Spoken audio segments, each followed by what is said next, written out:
So early December, everybody was so excited to think about the Christmas, busy planning and organizing and looking forward to the holidays as well as the celebrations and the parties. And then suddenly comes to the new year, and then we have got the new year. Yeah? And then within this short moment of that memory, now it's already half month passed without knowing it. It's like we are still living in that a delusional state of we are still in that festive mood, but it's already past so long. 15th. So today is the 15th of January. So time flies so quickly.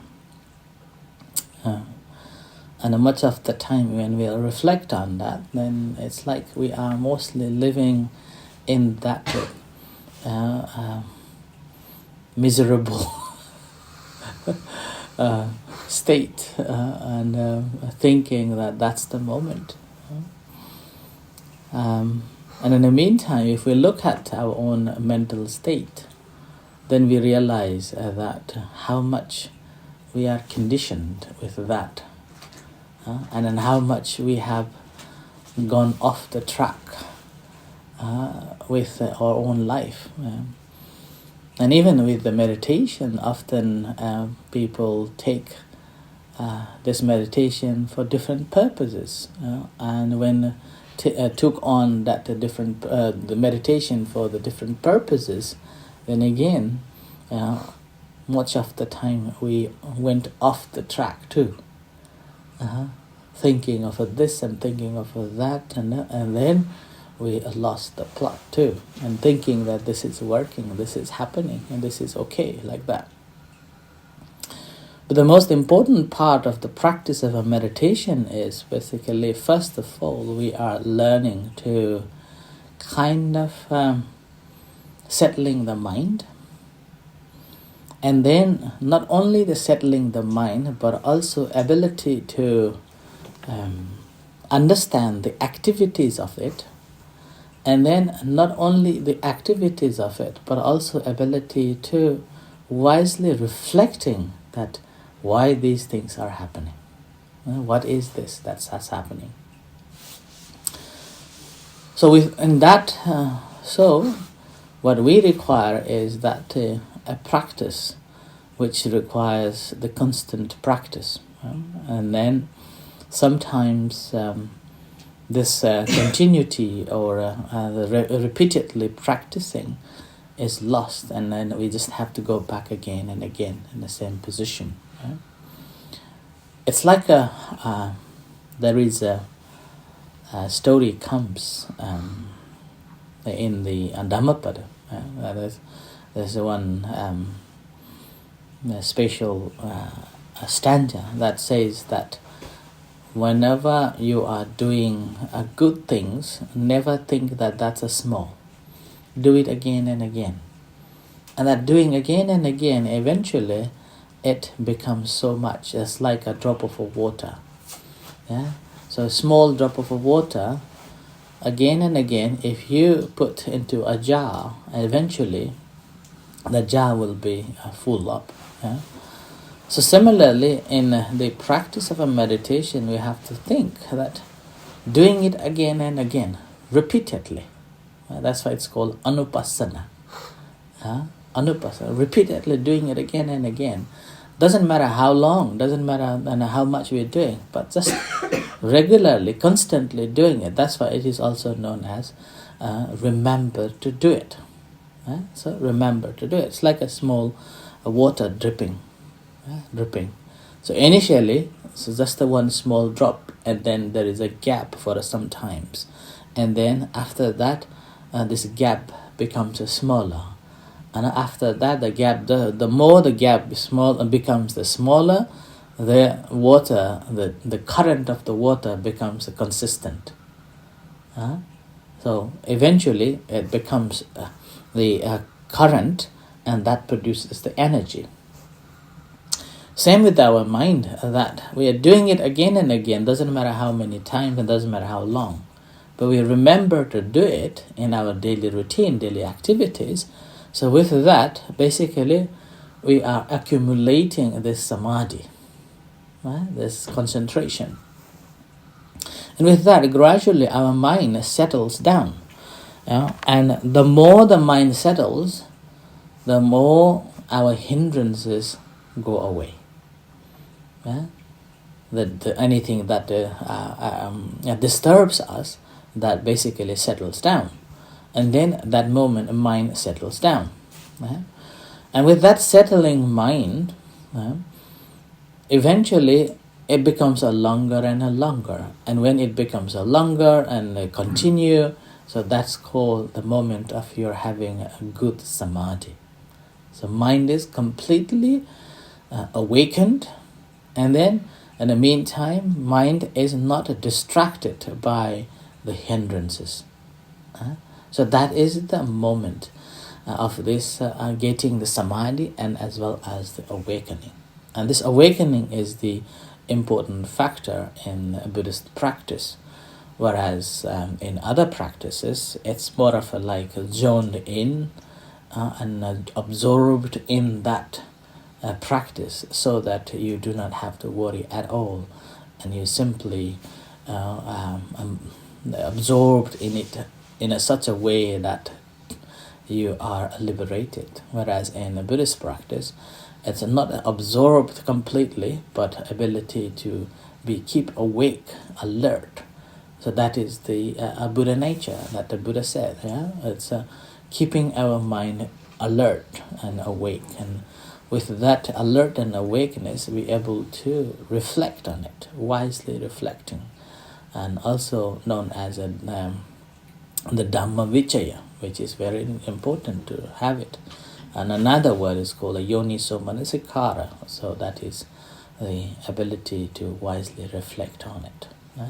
So the more we wisely able to reflect on things that arises, then what happens that we will be able to discern those things and understand the way things are, that how these things comes and goes, so that we are not attached to it, nor we are having any tendency to hold on to it, but ability to reflect, understand, and let it be, let it go. So I offer this as a reflection for tonight, and let's practice meditation.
So sitting in a comfortable position,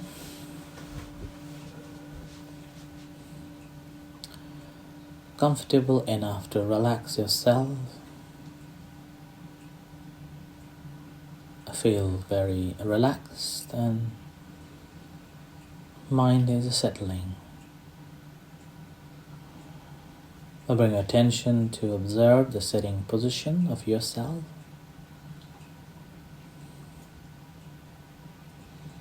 And naturally, a sitting upright position like a tree.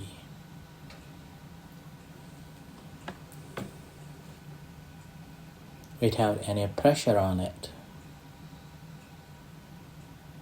Firmly relaxed and comfortable.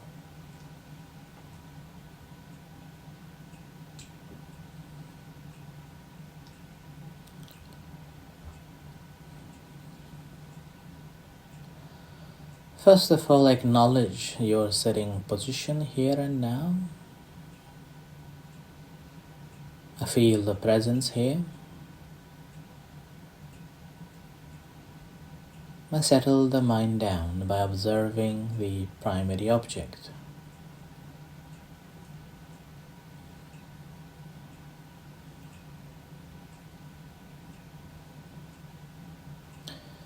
And spend some time observing this primary object.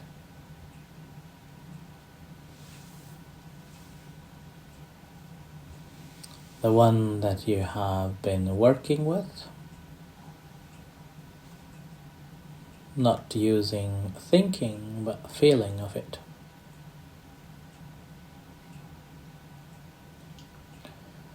When you're feeling of it, doesn't matter which way you're feeling, doesn't matter how it is functioning, how it is manifesting.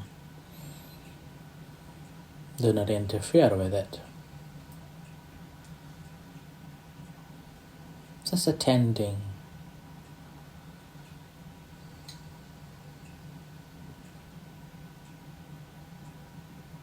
And mindfully aware that this is happening.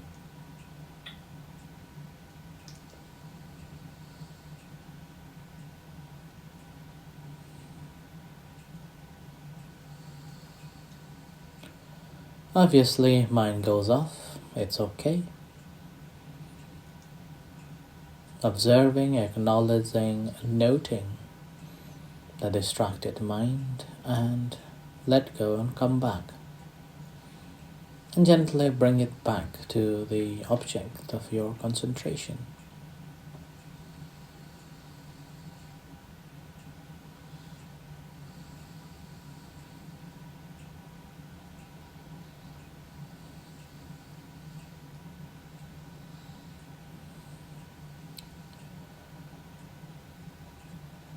We are here to practice meditation to understand this mind and mental factors.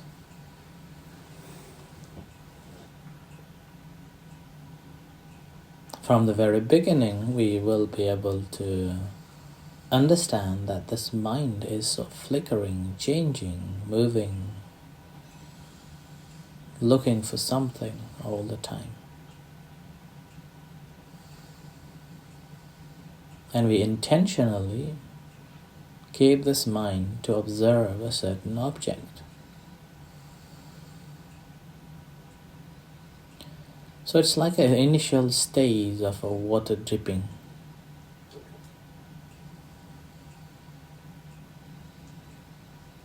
And you may notice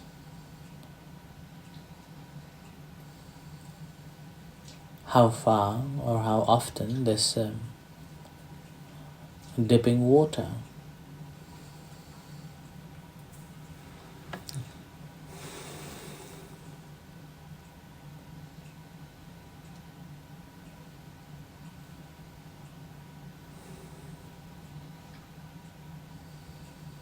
the longer that you're able to be with the primary object, the better your concentration is.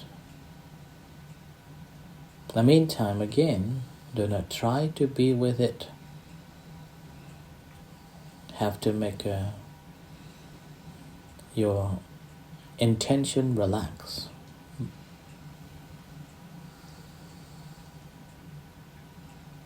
You may notice a tension in your brain, so relax that.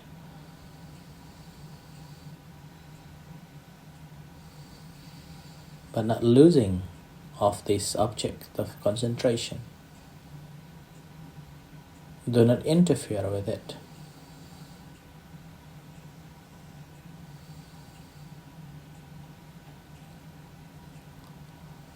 So the primary object is like an anchor. Mind is like a boat, but we have this rope to hold on to.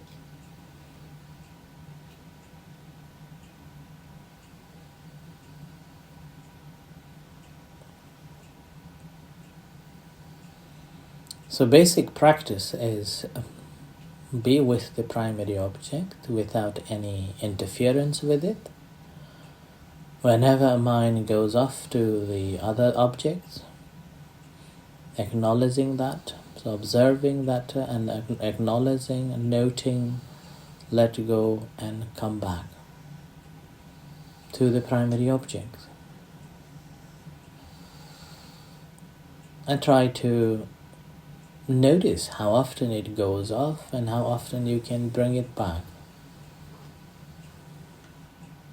How quickly you can bring it back and how long your mind stays with the object. So mindfully checking at that time or that period. In the meantime, maintaining your focus attention on the primary object in a relaxed, comfortable position. So continue practicing.